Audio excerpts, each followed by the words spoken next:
So tired. The air here is so fresh, especially for a city with this many factories. Must be because we're up in the mountains. I'll say, compared to the capital, the air quality is pristine. Well, the capital does have a few 100,000 more people living there.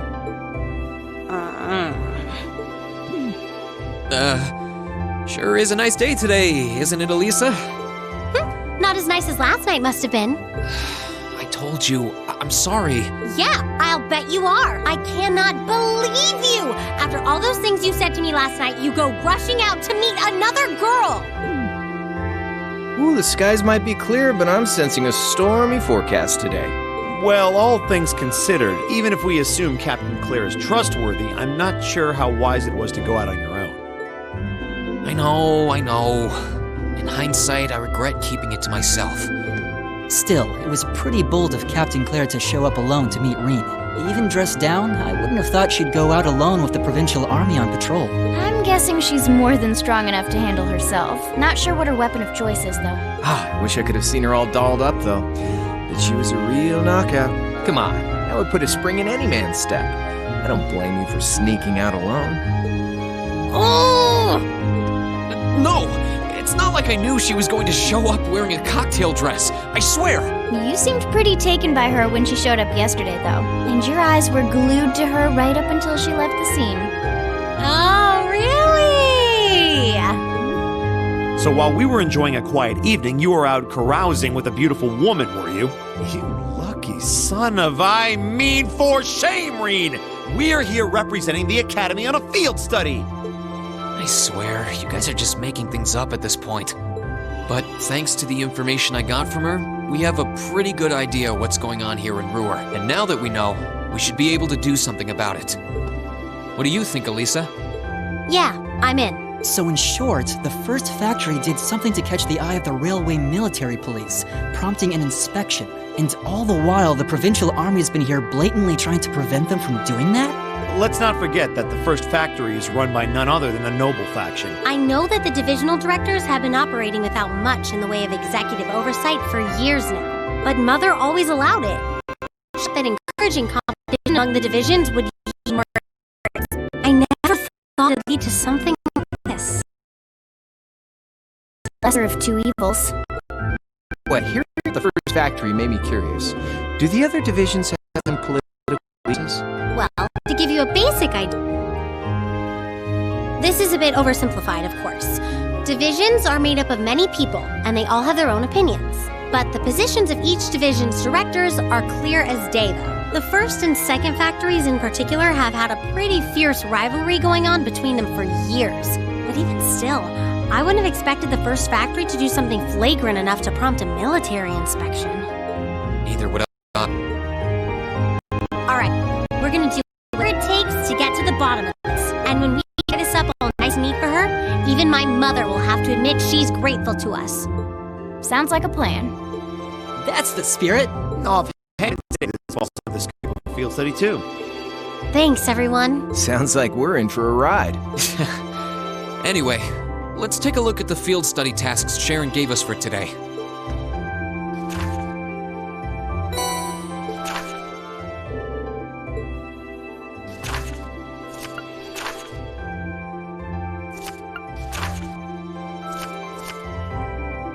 Yeah, I think we can handle these. It's still 8 a.m., so we have plenty of time to work our way through the list. And while we're doing that, we can ask the people we meet about how things stand between Reinford's divisions. Look alive, everyone. It's time to get to work. Right. Roger. Gotcha.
Bring it on!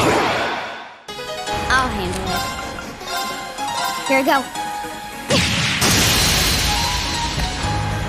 Got it. Got it! It's over. My turn! Ta! Right! Go! I'll set you up! That was perfect, Elisa! Let's keep it up.